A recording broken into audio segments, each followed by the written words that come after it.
Limitless.io.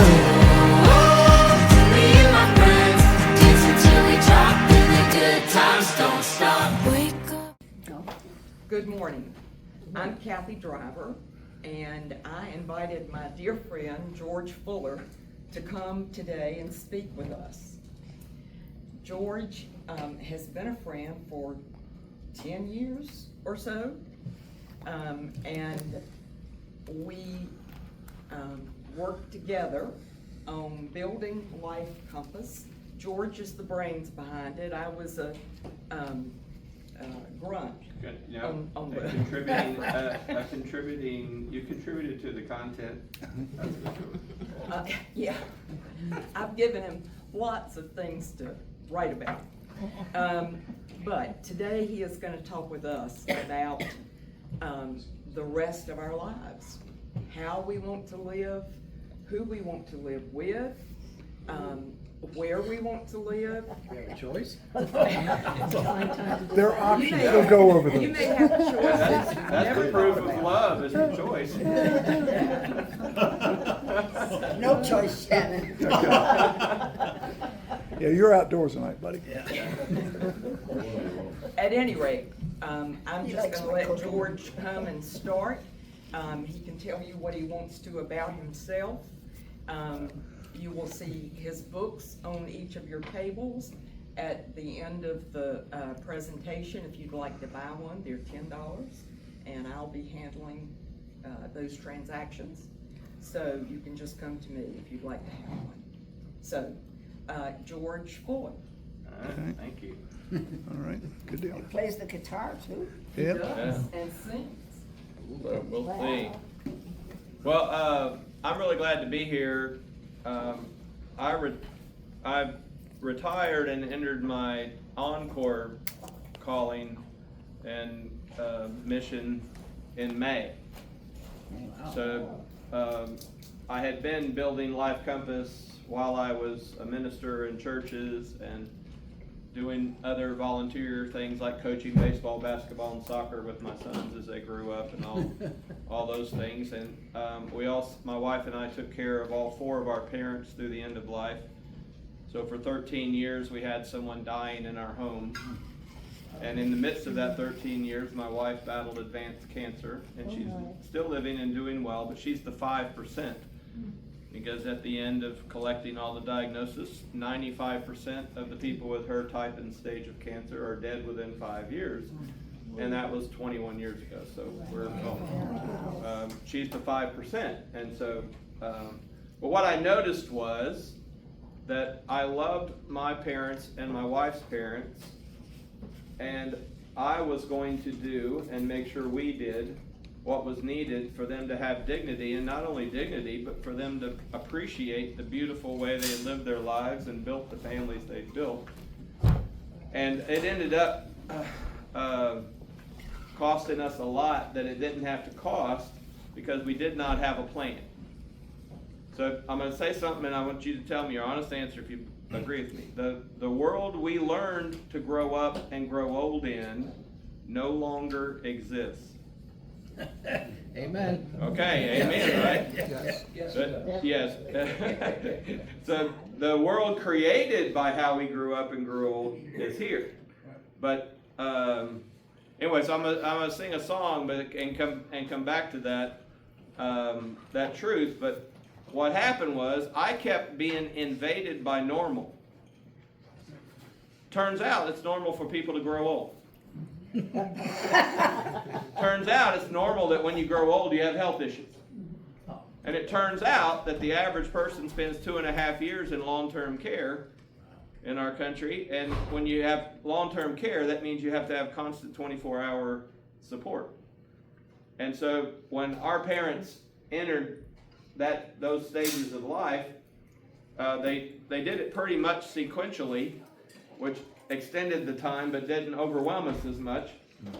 I was invaded by normal, and part of the invasion was it emptied my retirement account because every time I couldn't get it paid for, I paid for it because I'm an only child, and we were the most financially secure member of my wife's family.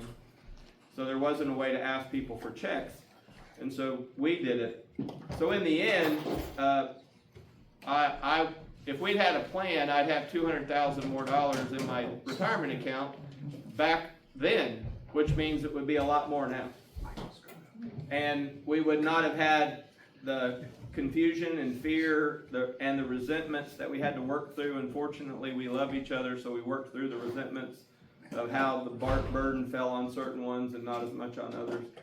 And so I started researching who helps people plan, and found out that there wasn't a plan that I found that focused on relationships being the place you found your resources. That the plans I found were financial plans, so that individuals and individual households could be financially secure and not need their family. Therefore, we could just be wherever we are and touch base once in a while. And when the end came and we all consolidated around the end of life, it was not as pretty as it could have been. So I like saying that we can have elegant plans, and elegant plans are not ones that are easy, because life is always messy and tenuous. Would you agree? Yes.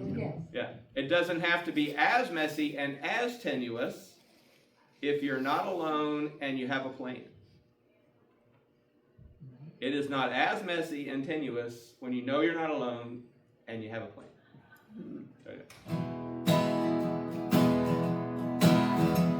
There's a storm across the valley, clouds are rolling in.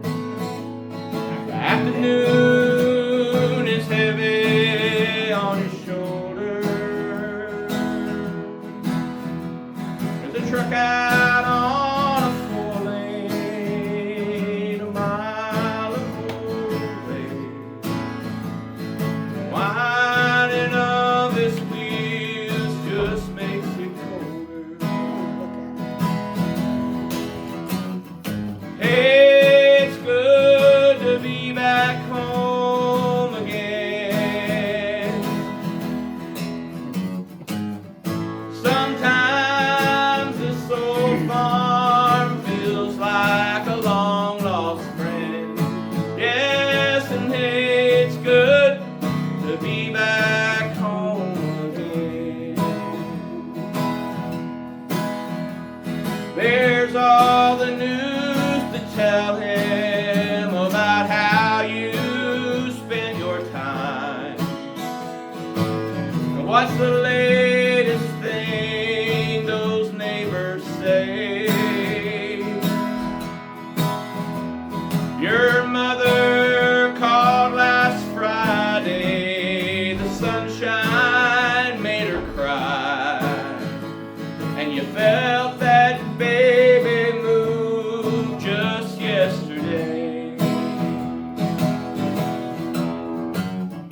Hey, it's good to be back home again. Sometimes this old farm feels like a long lost friend. Yes, and it's good to be back home again.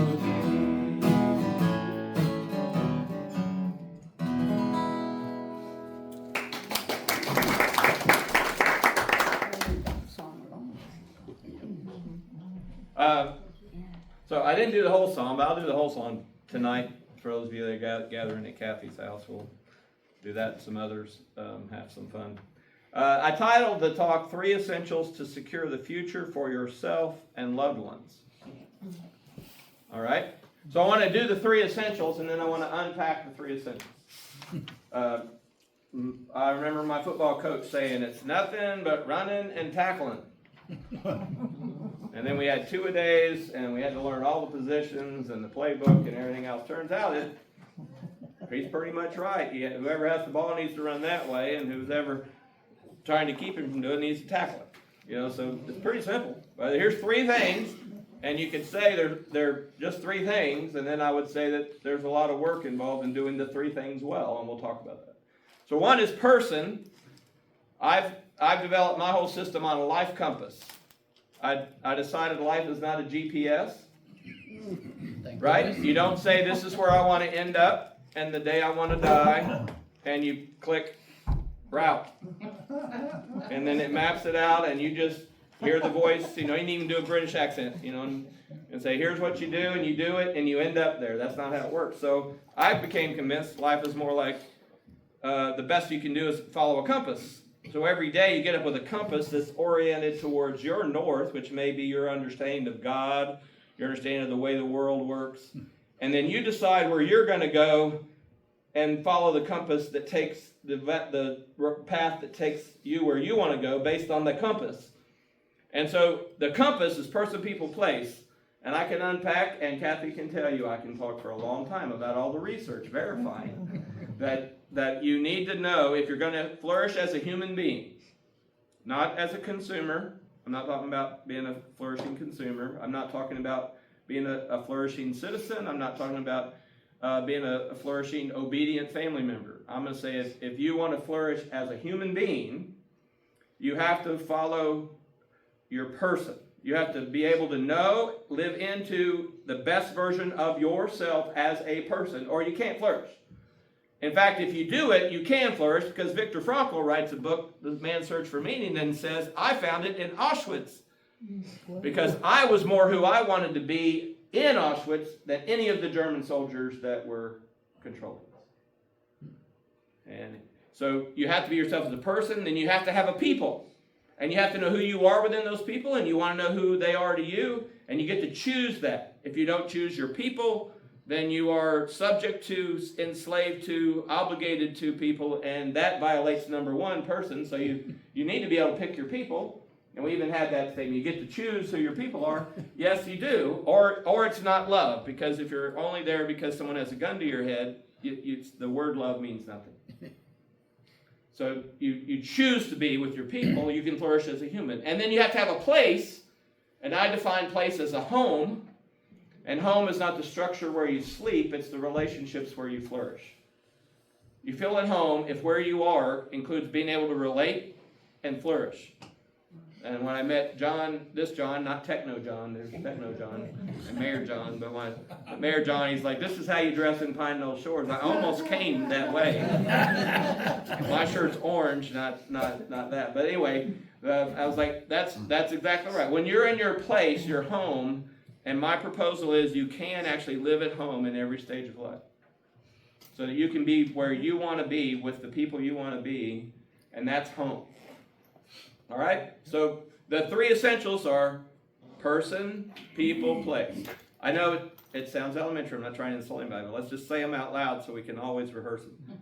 Person, people, place. One more time. Person, people, place. Okay, now let's unpack it. Look at your outline. Take notes as you wish. But there's a secret to that where you can be smoking hot, right? You know how to be smoking hot? Cremation. Smoking hot. That qualifies, Yeah. And you don't have to resent hot flashes if you convince yourself it's your inner child playing with matches. But anyway. And you know what you call someone who enjoys Mondays? I thought this one you might know. Retired. I found those funny. And so person. And I put there in the outline, make this your life. When you get up every morning, if you want to flourish as a human being, it has to be your life you're living. And to whatever degree you get up obligated to relationships, job, chores that are not your choice. I did not say you don't enjoy them. You can absolutely not enjoy going to the job you deeply appreciate having. You can resent that you have a wife who's a neat freak. I mean, I don't know anybody like that particularly. My wife said, don't tell stories on me, so just remember, I'm always talking about a friend of mine's wife. So this friend of mine has a wife who's a neat freak, and he doesn't like cleaning up that much. But he does it because he loves the way his wife's face lights up when she sees he did. And so you don't have to like everything that goes along with the life you choose, because you can choose to play football and choose to play football with Coach Weber, as I did, and you knew what you were getting into because everybody knows what he's notorious for. You know what I'm saying? And it was just what they said. So the one question that has to start out with, if you're going to live as the person that you want to be and live the life you want, then the first question is, who are you? And it turns out that oftentimes it's only in the second half of life that we give ourselves permission to ask that question. Because in the first half of life, it's how do we produce what people told us to produce, play the role people gave us to play, and eventually I started noticing I loved porch time.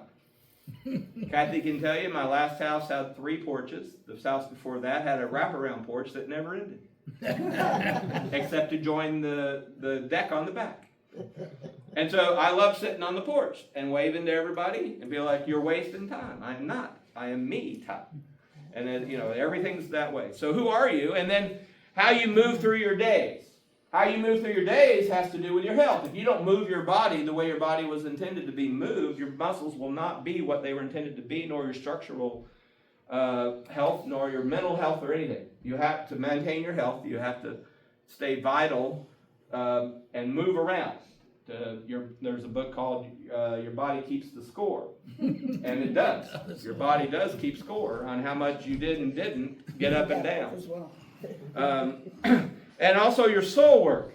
I don't know how you understand your own soul, your own spirituality. I understand soul as the entirety of our person, and that the best I can do as an entire person is relate to entire reality. So I could actually love my wife as she really is and not keep demanding that I hold on to an image that she can't live up to, that I could actually present to her who I really am. And if I do enough soul work, I let people decide if they love me rather than perform to get them to love me.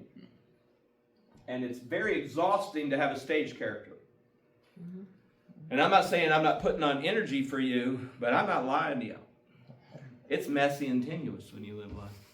And if you do messy and tenuous with the people you love and you make a home together, it's elegant.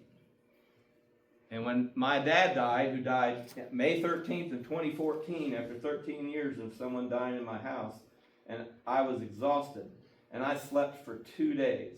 I got up to go to the bathroom. I got a drink of water a couple times, and more than 48 hours I slept because I was so exhausted. Alzheimer's and cancer took my dad.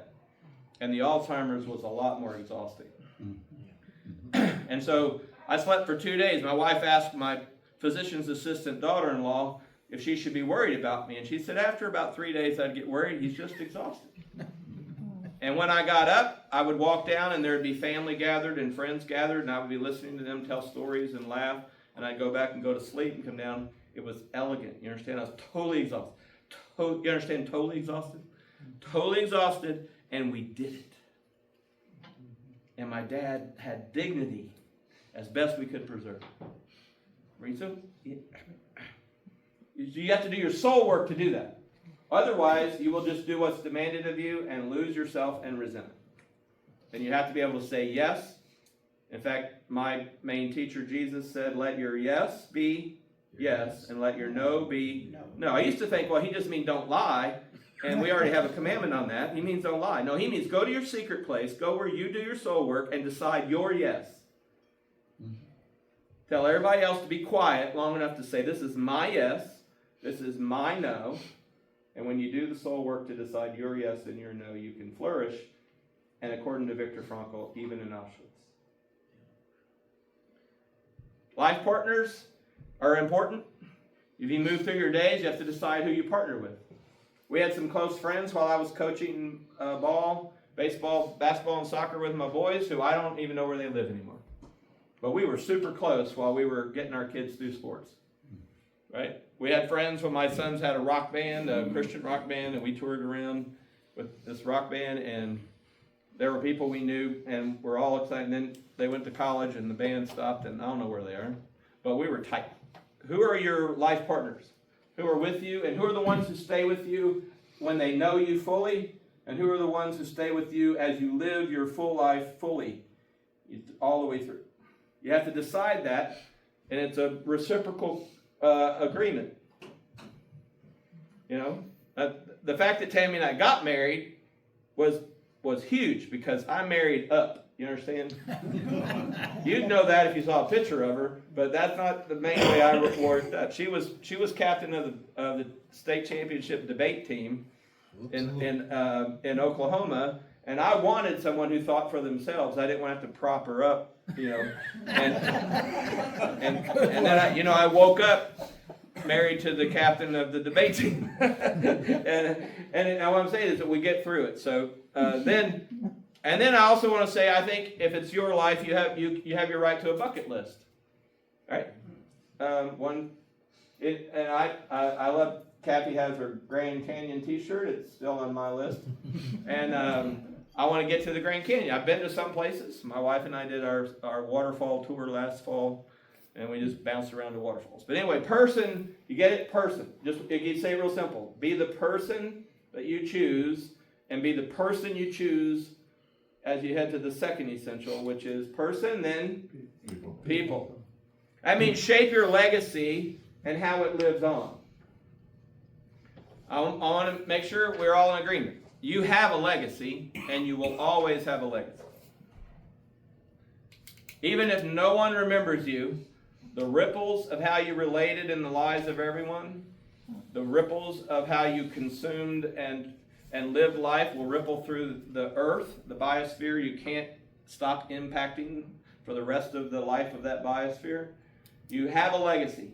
If you do the first one first, then the legacy you build is built according to your choices more than if you don't intentionally build your legacy. And you can change your legacy at any point, because as I understand, the biggest heroes in history who changed the world decided to change their own mind. I used to think this, now I think this. I think Abraham was like older than me. You understand? And we're still talking about the dude. Something happened.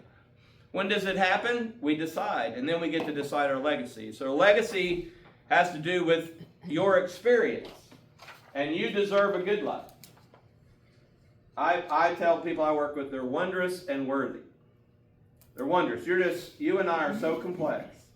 Just, if you think the Grand Canyon's wide open, just really get to know somebody.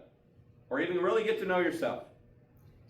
You know, I grew up hating the University of Texas. Because I'm an Arkansas Razorback fan, and that used to mean something. Okay, I'm just. Well, I just want you to know I've matured, and Jesus has helped me, and now I love people that go to Texas. I have changed.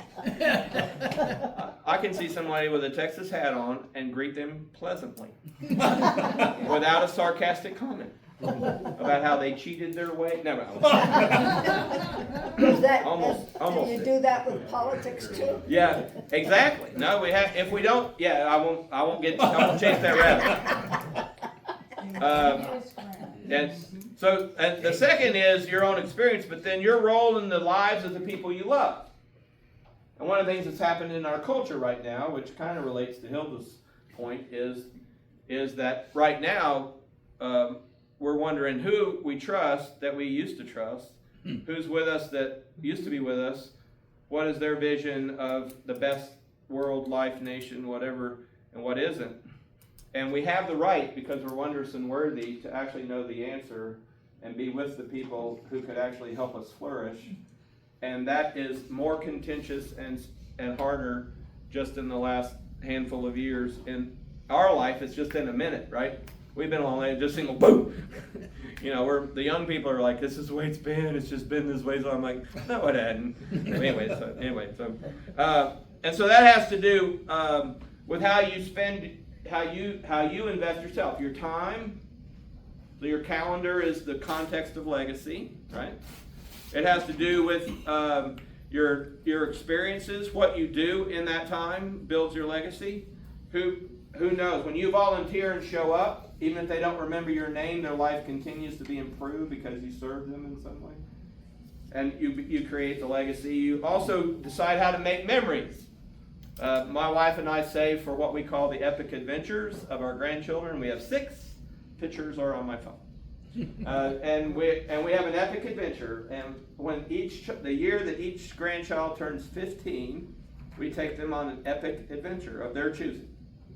And we've had one grandson that turned 15 last year, and we went on his epic adventure, and we did Gettysburg and baseball. So we went to 2 baseball games and toured Gettysburg. And he had a choice to go to Hershey Park the second day or second day in Gettysburg. He said, I want to stay in Gettysburg because I want to walk all those places we heard about.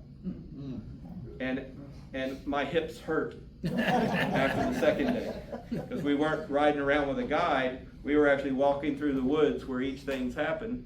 He loves history. That was his epic adventure. The others are younger, and so they're still talking about Paris and Disney World and things out in the West. And then your resources. What do you do with your resources? The truth is, we know we have nothing. We own nothing. We never own anything. We only receive and let pass through everything that makes our life exist. Yep. You literally own nothing. You say, no, I own my life. And on the way, a stroke on the way out, what did you do with what you owned? You didn't own it. You were just given the grace to use it for a moment in that moment. And so what do you do with your resources? The resources that make you able to breathe, the resources that make you able to talk and serve and do work. When you do that, you're creating your legacy. So that means you could be concerned about accomplishments. What are the accomplishments you want to achieve, and who achieves them with you? And so, I'm sitting here with a book, and Kathy helped me achieve it. Right?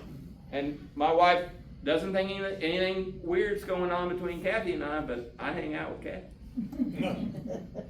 And it's just, you come together with people who help you do the things that you want to do, and you help them do what they want to do, what they want to accomplish. And there are things that have external payoffs and things that have internal payoffs. You could get a house, you could do a business, you could accomplish the best health you've ever been in the context of the stage of life you're in. You could have an adventure that no one else understands. Right? Like, why did you want to do that or go there or accomplish, I saw John Fogerty. Creedence Clearwater Revival. But anyway. And then family. I in my book, I call it a family of choice. I haven't worked with a family unit yet that was all related. They weren't by blood and marriage related, and they were family. They were sitting there planning life together. And in fact, the happiest planners I work with are friend groups who decide to make life good together. Because they don't have all these false obligations that no one lives up to, that some people do not live up to. And so you end up with just like, okay, we're going to do this and we're going to choose. And so, I've worked with groups of friends who decide to do life well together. And that doesn't mean that they do everything that they do with their children. They're still relatives and people who are in a role that their friends aren't, but they are family. Tammy and I meet every Sunday with our family group, our chosen family, from 4:30 to 7 every Sunday. We have a meal and we catch up with each other. There's about 20-some people, about 17 adults and some children. It's multi-generational. Our children, when we started that group, lived in Mississippi and California. So if we fell on the floor, they could not pick us up. And if we needed something, they couldn't deliver. And so we formed this group, and we've been meeting every week for 10 years now. Every single week for 10 years. And we have family in the triangle that are there for us. Now my children live in Greensboro and Charlotte, so that's within babysitting distance. So that changes life. So what relationships do you want to cultivate? How do you want to cultivate? You have to decide that for yourself and then build your people. And then when you die, not only does your legacy move on in all the ways you can't stop, that are just going to happen when people remember you or forget you and still benefit from you even though they don't remember where the benefit came from. And then, but you have all your stuff. And so I did an estate class, estate planning class, and I did it in a church, and I said, I just want you staff to talk to people, and it needs to be people who have over $1 million in this class. And she was like, really? I said, yeah, because that's different. If you have an estate less than $1 million and over $1 million, that's a different conversation.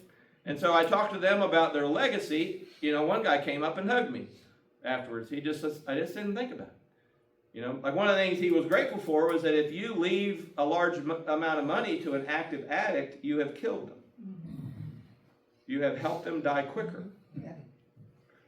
And so, you know, he set up a trust a trust fund, and that I forgot the name of it. Anyway, he set up an account and did it through a legal service. And when his son proved sober and clean, he could get his check. And when he wasn't, he didn't. And his son got sober.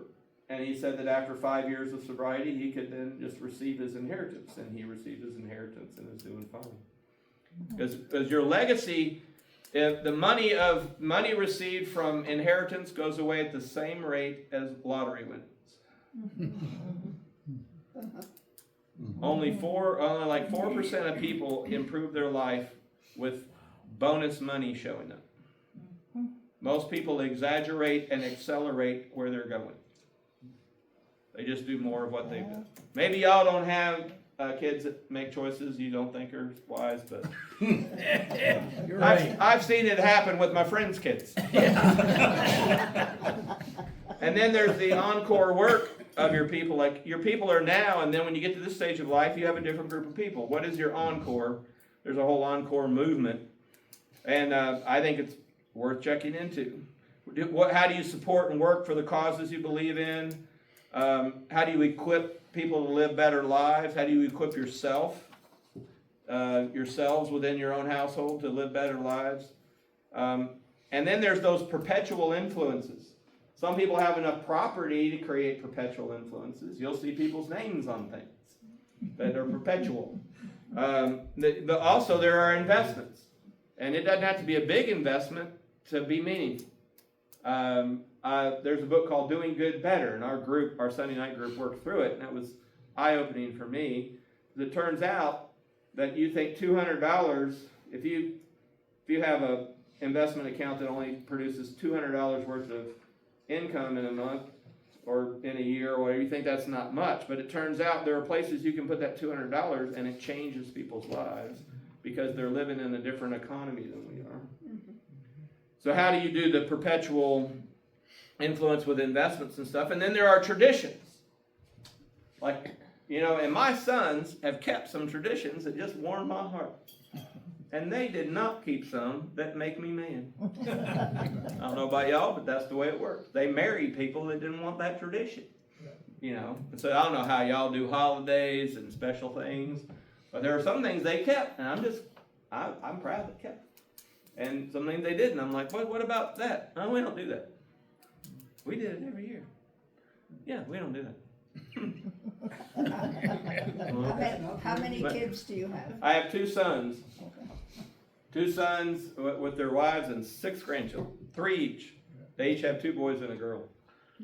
Anyway, don't get me started there. That'll take forever. And so person and then people. Now we're to place. I say we need to always love the home we're living in. And you can love the home you're living in if you remember that your home is not the structure you sleep in, but the relationships you flourish in. So we can be in the relationships and the context and the place that we are part of making where we flourish at every stage of life. My dad had a role in dying. When he started admitting that he had dementia and yet was still mostly himself, we did what I called the family tour. We drive cars till they die. I borrowed a car from my nephew to get here because mine was a radiator thing happened. But anyway, so we rented a car and we put 5,000 miles on that car doing his family tour.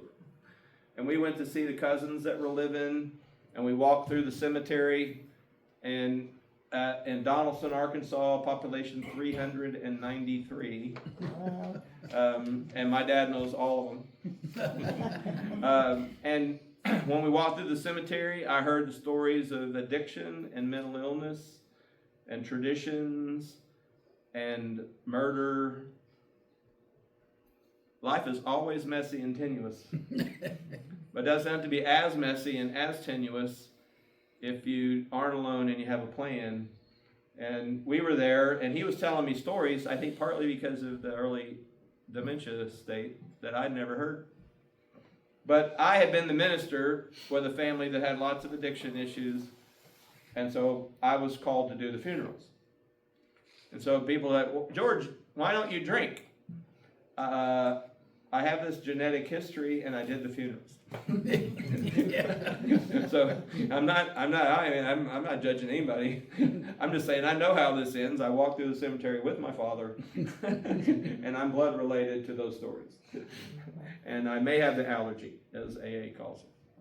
And so live in your home all along. So think about all that is in your living space. Do y'all know about right sizing? Some people call it downsizing, but that sounds negative. I think it's right sizing. And when my parents died, we had this big house. It was actually two houses combined that my parents lived in, and we lived there too.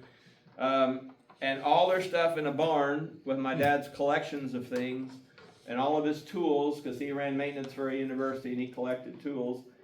And we had to go through getting rid of all of them, and we said we're not doing that to our kids. And so we've right-sized twice. First, we got rid of 80% of not only our stuff, but we also collected my parents' stuff. So it wasn't 80% of just what Tammy and I collected. It was also my parents and her parents. And then we downsized / right-sized again to get where we are. And so when you think about your living space, some people age in place. It's called aging in place. And some people age in community. Well, that means aging, making sure that you're with the people you want as you age. And I would say, if you're going to honor your life compass, it'll be what you as a person decide. Do you stay in this place, this building, this structure, this house all the time, and you arrange for it? Now they have what's called universal design. Do y'all know about universal design? Where when they build a house to be augmented for every stage of life. And so I'm talking with a builder who's like, I want to build universal design, and I'd like them to have a life compass plan when they move in. You know, that way they know how they're going to age, and because they want to stay there. And then I like the idea of base camp. That where's your base camp? Well, your base camp is there as long as you're living and enjoying where you are, and then you move base camp, and you love and enjoy living where you are next. And you have base camp. But it's base camp because you don't stay in that house all the time. You're off going to the Grand Canyon. Or chasing waterfalls like Tammy and I did. With our dog Baxter sitting in his high chair between us in the car. And then you get to decide in your place who you maintain proximity to. The reason we have our family group that meets at night every Sunday night is that we wanted family with proximity. Not just the family we love that lived other places. And you can also do that with friends. Because in reality, everyone that meets on Sunday night, except my wife's sister and brother-in-law, and my brother-in-law just went under the care of hospice with a family around him that he's not related to. And when you do that, you're with friends, but they're family. And you have proximity, and you can have proximity to the people you want if you choose together to make it happen in every stage of life. But you have to choose it. Because what our consumer economy has taught us to do is chase the jobs and the money because we're secure in the money, and our souls tell us you're not secure in the money, and you know it. So why not have the relationships you want so you can flourish as a human instead of as a consumer? And I don't think it's either or. Frankly, I don't want my Martin guitar to go anywhere. And my wife calls it our life savings. Because when we bought it, the first year we were married, I traded in the guitars I had to get this Martin guitar because I was going to be singing a lot of places. And we emptied our savings to pay for the Martin guitar because we didn't do debt, supposedly. And so she calls it our life savings. I call him Marty. Marty's his name, if you want to know his name. But anyway, you decide on that. And then to build your place, it means that in the outline, all that keeps you connected to the things and people you love. So that means you have to have a budget and a financial plan that allows you to do that. My in-laws were going to the end of life. I had what was really the best and worst moment of my marriage. The most definitive, I tell the story in the book, it's the most definitive moment of my marriage. Because her parents were older than mine and were going through the end of life, and they were in Abilene, Texas. In case you don't know geography about this, Raleigh, North Carolina is not near Abilene, Texas. And I was power of attorney for their health and power of attorney for for all their financial decisions. And I thought they ought to move to North Carolina. And so I thought that 24 hours a day, every hour is awake, that if they cared anything about their kids and the life we want to live, they would move to North Carolina. But I was dutiful and did my thing, and we drove there. My brother-in-law and I put a new roof on their 800 square foot house in Abilene, Texas, and we did what we thought was good, and we got them through. We were going on vacation. We were headed to Estes Park, Colorado. One of the best vacations we ever had was in Estes Park, Colorado, and we were doing a pop-up camper. And so we had our pop-up camper, and we decided to go through Abilene, Texas. That's fairly much on the way. And when we got there, they were in awful shape. I won't describe it because it would be too personal for my wife's comfort and not good when there's food around. But it was not good. They couldn't keep up with what their dog left behind.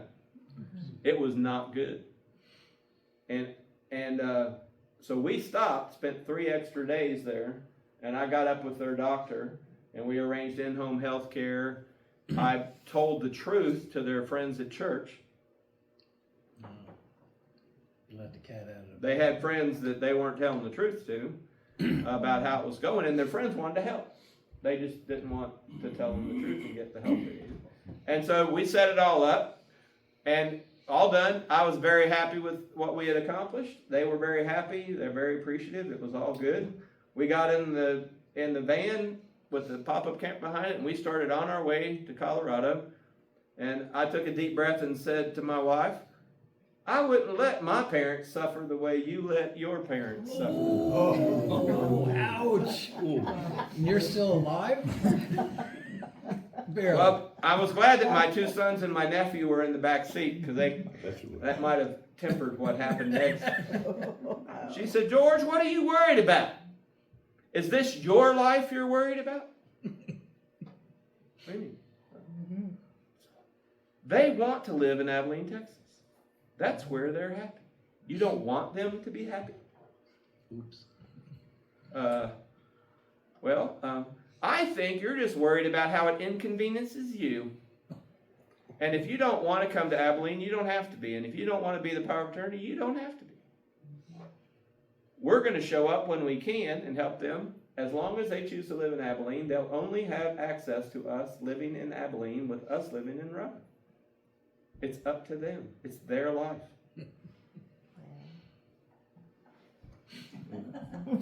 Well, there you go. She was exactly right. Turns out they like wide belt buckles. Turns out their barbecue is red. Turns out, he's a leader in Cowboys for Christ. You understand? Cowboys for Christ. He's deacon in a conservative Baptist church in Texas. You understand? That's the world he was in. He was somebody there. He would have come to North Carolina and been nobody. And so there came the day when I got a call on my phone from her dad. First time ever he called me. He always called his daughter, which is appropriate. I've called him to say we're about to get there or whatever, but I saw his, and I thought Tammy's mom had died. That was my assumption. So I let it ring. I took a couple deep breaths, and I was like, "Hey, Dad," and he went, "It's time." Sir? It's time, George. We can't stay here anymore. We need to come to North Carolina. Let's work it out. Love ya. Well, you see, we had a plan. One of the gifts of my book that people have said is a gift is parallel planning. Because if you're going to share life with people and be in your own home, you have to let them be in their own home. And so sometimes you parallel plan. You have a life you're part of that is occurring in Abilene, Texas, and a life you're part of that's occurring in Raleigh, North Carolina. And you parallel plan so that when you have to, you mix. You enter each other's lives. And so 2 months later, their house was sold. They're living in North Carolina, and he had transferred from the VA hospital in Big Springs, Texas, to the VA hospital in Durham, because I had a folder with a plan in. And I'd already arranged it with the real estate agent. And I had all that ready. And we did it 2 months later, and we're sitting there having a dinner, and he's, gets his walker and sits down at the dinner table, and he says, "See, that wasn't that hard." And the good news is, I just agreed. Because my wife helped me parallel plan. Stop waiting for them to solve the problem by adjusting to my life, and me living my life and being what I could be to them, and not demanding that I be what I could not be. Because I couldn't be in Abilene, Texas. Didn't want to be in Abilene, Texas at that point in my life.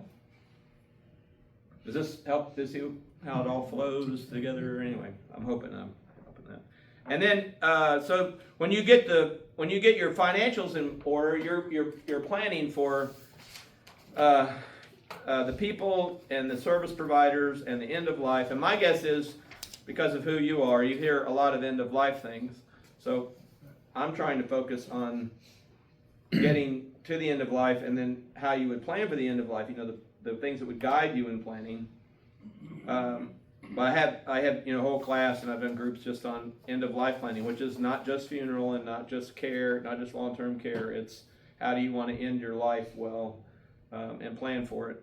So that means you have to plan for the future, which is all those stages. So then let's get practical. See on your outline in the back, the practical. One is estate planning. And I put in there, plan for your wishes. Let everything that you control move beyond your life in the way you choose, because the state of North Carolina, if you die here, has a plan. So I just want to, you don't need a plan. There's one that will be used. And it may be in harmony with yours, because it's fairly traditional. But you can make anything you want if it's your plan. The second thing is communicate your wishes. I love helping people write a legacy letter. That is not legally binding, but explains why your estate is what it is, why you're doing what you're doing. In fact, if it's hard to tell people what you intend, you can put it in the legacy letter so that it gets said, and you don't have to do the messy part of trying to tell them if it's messy before. But if it's not clear to people what you want, you can damage your legacy. I sat with a brother and sister. The sister took care of mom and dad in the farmhouse till they died. The brother lived in Ohio, showed up at holidays, and didn't help with any of the nitty-gritty. And the parents had a will that just divided everything half and half. And even the value of the farm was half and half. Everything was half and half.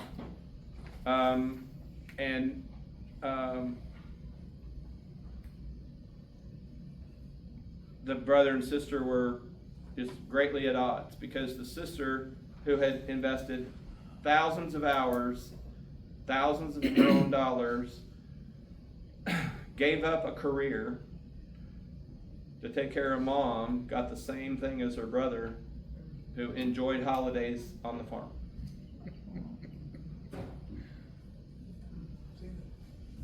It happens a lot. And also it can be that the parents make it fair. So like I've helped some families just say even though it sounds bad, you track everything it costs the caregiving family to give the care, and then you compensate them for that, and then divide equitably because you love them the same. But the truth is, your relationship didn't cost the same. And so what do you want to? So I help them do that, but don't do that and then not tell everybody, because everybody's like, it's not fair or whatever. But you can not tell everybody. You understand? Yeah. It's yours to do with as you wish.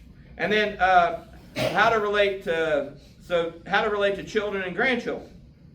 I have a friend whose children and grandchildren have made unwise decisions. Oh, no. I mean, I really feel for this friend. I'm like, I feel for you, man. Because it's tough when your son makes bad financial decisions. That's really tough. And then you still want to give them things when they're in a trap that they created. I can imagine that's tough for you. And then there's getting their time and attention. Do you find it frustrating to get time and attention from children and grandchildren? And I would say technology. One woman who lived away from her mother said, I wish I could see my mother more often. And I said, buy her a tablet, make sure she knows how to do the 3 touches, turn it on and do the 3 touches. And they started having breakfast each morning. Just screen to screen.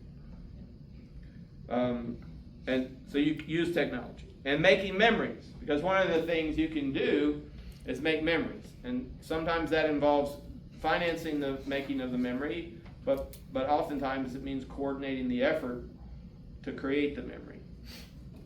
And so that's what Grammy Camp is. My wife gets the name. I'm actually there. G-Pops is there. My sons called me Pops, and I was a minister, and Pop was pudgy old preacher. That's rough. So, so they would say, hey, Pop! And their friends would like, oh, I think it's cool you should call your dad Pop, and they'd go. So anyway, so I'm G-Pops to their kids. And so we have Grammy Camp, and my wife gives them a jean jacket, each of them a denim jacket, and she makes patches for the things we do. So they're going to have this jean jacket that won't fit them when they grow up. But I'm hoping they at least take a picture of it and have a memory of Grammy and G-Pops, even though it's called Grammy Camp. It's not G&G Camp or anything like that. But anyway, I work on my resentments every morning with a candle burning usually. Because they happen in my head. So anyway,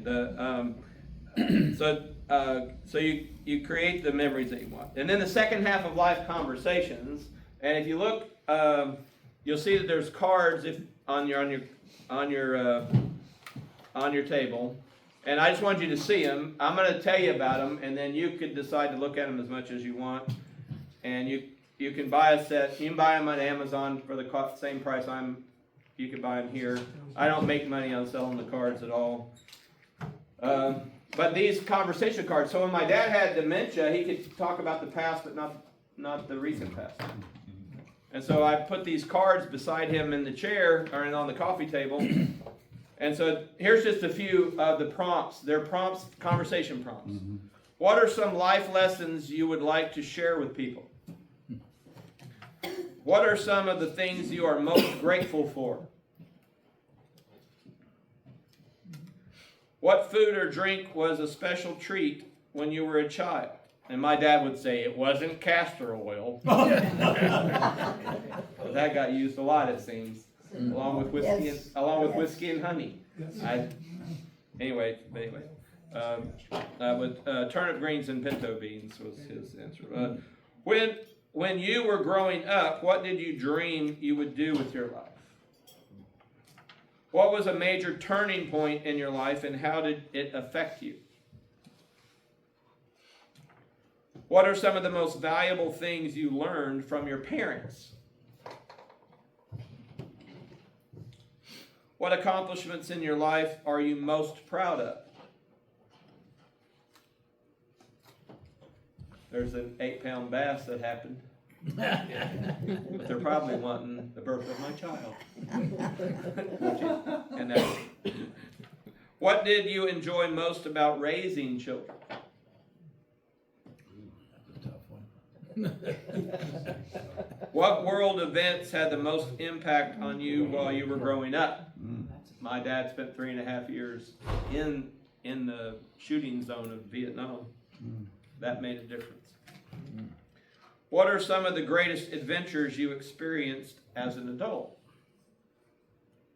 Well, these prompts, if you can imagine you want to be known and your legacy to go on, one option would be with people in your life would be to take your voice memo function of your phone and either for someone else or for yourself, punch record, read the prompt, and just talk and answer the prompt, tear it out, and save it. And then you collect it. And I used to, in the thumb drive days, remember thumb drives? Thumb drive days, I would tell people just put all those on a thumb drive, and then you can collect them into a file and send them to family, and the family would hear you or the person you love tell the answer. And you would have their voice telling you. You do FaceTime? You can do FaceTime and record it. Yeah, that would be great. I have a friend who does it to her family in Ireland. That's excellent. Excellent, excellent. And then the Go Wish cards are actually about how you want to be cared for when you are nearing the end of life.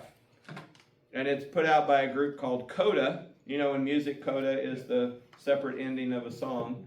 So in California, they're an awesome group. And I thought I would just share a few of these. What you do, if you do it, and you can do it online, and the way you do it online at gowish.org is you go on, you drag, they'll even say it out loud for you, and you put each of these in three groups. The top 10, the most important things, the things that are important but aren't most important, and the things that don't matter. Most important, don't matter to you. All right? So I just want y'all to speak out loud or think, because you don't have to be on the spot. Would this be most important, or not at all? To feel that my life is complete. Okay, just think. To be treated the way I want. To have an advocate who knows my values and priorities, which would mean you have a healthcare power of attorney who knows what you want, not just in place, but knows what you want. Not being a burden to my family. To die at home. And remember, that would decide if it's the structure you sleep in or the place where you flourish. I'll die at home. Not dying alone. I've actually known people who want to die alone. We don't want anybody around. And I honor that. To be free of anxiety. And with my dad, it was Ativan. I mean, for him to have the dignity he wanted, he did not want to be looking crazy. And so I helped him be who he wanted to be at the end by giving him Ativan. To be free from pain. For some people, that's a really big deal. For some people, it's not. I'd rather be conscious and hurt than not be conscious. Or I'd rather not hurt, even if I'm sleepy. To maintain my dignity. And then you'd have to define dignity, but maintain your dignity. And then to pray. Now, this is interesting. I'm a minister, and I'm still a minister, even though I'm not going to be senior minister at a church anymore. And I put this on unimportant. I want to explain to you. My 2 sons are ministers. I pray with virtually everybody I'm close to. If I have to tell anyone to pray, I failed. So no one has to focus on prayer with George. That'll happen how it happens. See what I'm saying? But if you said, do you want to have prayer with your kids? Yeah, when they want to pray with me, they'll pray with me. You know, so my kids know it's important, and that my wife would know it's important or whatever. And then there's a wild card. Okay? And I put wild card in the very important, because the wild card is my music played. And I have now playlists on Apple Music, and my sons helped build them. And I have a hard rock playlist. I have a soft rock playlist. I have a hope playlist, you know, with some Crosby, Stills and Nash and things, you know, and I have this traditional gospel playlist and a contemporary gospel playlist, you know, and I have a country playlist. It's not as long as the others, but You're working on it. okay, but and so what I want is, when I'm dying, I want my music playing. Amen. And if anybody wants to talk, they can turn my music off or turn it down, leave it in the background. But if everybody leaves the room, I want John Denver with me, and James Taylor with me, and Jim Croce with me, and Creedence Clearwater Revival with me. You understand? That's who I want with me. And it's a wild card, but it's something very important. And my sons know. So, to sum it up, there are 3 essentials. And they are person, people, place. And I hope that you will feel empowered, because you are wondrous and worthy to be the person who decides who your people are and builds with them the home you want to live in for the rest of your life. Amen. Thank you. And my book is a process for doing that. And there's a sign-up sheet. And what I'd like you to sign up for is to be informed about the work I'm doing. And you can unsubscribe if you get emails anytime you want. And the other, you'll see a check where you can check group. If any of you are interested in forming a group, where we would, as a group, just talk through the process together, you can do it as a friend group, neighbor group. You could decide to do it with your family. But one option is to form a group. You're not signing up to be in a group. You're signing up that you're interested in a group. And if any of you want to be in groups together, you can let me know that, if you would like to be in a group together. So you can buy the book for $10. There's 16 on Amazon, and I'll make the same amount of money paying $10 here as I would you paying $16 on Amazon, which is like $3 a book, you know, something like that. And then you can also buy the Go Wish cards, which you can order online. And you can buy the carrying cards. Each of these $10 each. So do I. And the Go Wish cards work well if you do it using the cards. If you buy a couple of packs and y'all do it, you do them together. But anyway, I'm not needing to sell them. I'm not making money on the cards, so you don't have to worry about that. And remember, you can do Go Wish online, gowish.org. Do it online, and then you can print a PDF of your choices and hand them to the people who will be around at the end with you. So that's great. Kathy? I just want to tell how I use Go Wish cards. My daughter-in-law's father had pancreatic cancer. My daughter-in-law's father had pancreatic cancer. All right. And There you go. we were on we all went to Turks and Caicos together, celebrate his end of life. That's what he wanted. And they weren't really talking to each other about his end of life. He said, I've made all the arrangements at the funeral home. Y'all don't have to worry. Everything's taken care of. And that's about all he would say. And so on this trip, I took the Go Wish cards. And I said, let's play a game with this. And they were all in. And so my daughter-in-law and her brother and her mother took the cards, and each one of them decided what they thought was most important to Dad. and what was not important, and what was middle of the road. And they were, then they looked at what they had done together, and they were pretty much the same. Then Dad did the same exercise with the cards. And they were a close family, and so there were lots of similarities in their list, but there were also some important differences that the family had no idea that he wanted those things or did not want those things as he was dying. And so then they had a conversation about it, why these things were important or not important. And they learned in the process how he felt about dying. And he learned what they felt about his dying. And it was really a wonderful experience. Kathy. My time is up, but I'm not going anywhere. I'll be around tonight for the gathering of Kathy's too. But so if you need to leave or get some refreshments, but I can answer questions. I don't know if we can stop the recording now. Yeah. I did have a question. Yeah, sure, And John. it's when you don't have cards to use to help the dialogue, and your parents won't talk to you, because, in Kathy's point, it's all taken care of. Only when one of them passes, you find out nothing's taken care of, including final wishes or how you would like to be buried, how you like to be honored, etc. Yeah. How do you get that out of somebody?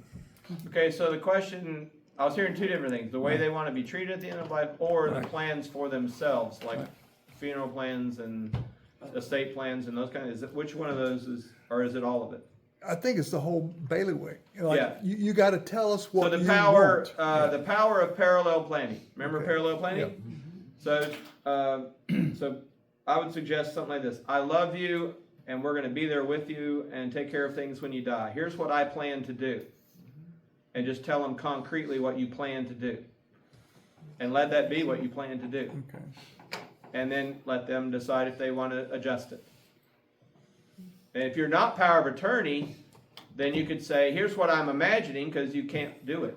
If you're not power of attorney, you don't have the power to do it. But you could say, here's what I guess we're looking forward to or planning when you die, and tell them. And that worked for me with my father-in-law, because in the Abilene mom and dad, mom didn't have much assertion. She didn't assert herself much. And once in a while she did, and she always got her way when she did. I guess she picked and choose. But anyway, he mostly made decisions. So I said to Dad, Dad, here's the plan. And I was power of attorney, so I say, here's the plan. And he'd say, well, how about that? And I said, okay, good. And I would make that the plan. And then I'd ask a question. He'd say, I don't want to talk about it. But what we ended up talking about was him reacting to my plan. So that's one way to do it. I think you have a right to ask, and you have a right to communicate your need or huge desire to know. And so I especially if you're going to, what my rule is that if you are impacted by decisions, you have a right to know them. If you're not, you really don't have a necessary right to know. So if you're on the side of making the plan for yourself, for your loved ones, they have the right to know, because it's going to impact them, and they might make different decisions if they knew what was happening after you die. Like, I've helped families raise money to bury their parents because there was no money to bury their parents, and their parents were driving new cars, which were over their head in cars, underwater with cars. So they thought their parents were financially solvent, find out they weren't. They were paupers with no inheritance, and they thought it was very different. And it impacted 2 generations beyond those people, because they just imagined it differently. And so I think, and you have to decide for yourself as a person how you let the relationship be impacted by your question and your insistence on an answer. And I totally honor letting it unfold. because my understanding of life is you'll always have the ability to be where you are. I was talking with a guy who was an active addict and his life was falling apart. And I said, well, you know, you make your decisions, you'll always have what you need after you make your decisions. He said, what do you mean? I said, right now, you're going to have everything you need to die with no one knowing where you are. You'll be fully equipped to die alone. You're equipping yourself to do it. And you'll have everything you need to be in that ditch dead alone. He said, oh. I said, or you're actually equipped right now to walk into the rooms of recovery and build a different life. And they'll give you rides to meetings and you'll have a different life. You know, and 2 years later, he came to live with us for a few months, and now he's doing great. But you get to decide, and everyone as they age, and the people you love who are aging will decide what happens, and you'll have everything you need to live in the results of your decisions and the decisions of everyone else, even if it's not what you imagined. So anyway, I don't know. It's They're messy and both gone tenuous. now, so It's but- messy and tenuous. It is. It's messy and tenuous. George, Yeah, I just have a comment. yeah, The situation where one child is the primary caretaker for the parent, the other's Uh-huh. away. And it's certainly, possible to not reward, but give that child a reward for paying for Yeah. time, whatever it is. But the practical problem is, the time that occurs in most families, the parent isn't going to be changing their will. that's right. That's a practical problem you have. And many times then the parent dies, and the one who took care of them is going to be angry or upset because, That's they right. did it. Yep. I mean, one of my big motivations was not just plan a day before it happens, but, plan when the child is born. Like you can buy a paid up life insurance policy for a brand new grandchild who's healthy, and they'll never have to worry about long-term care.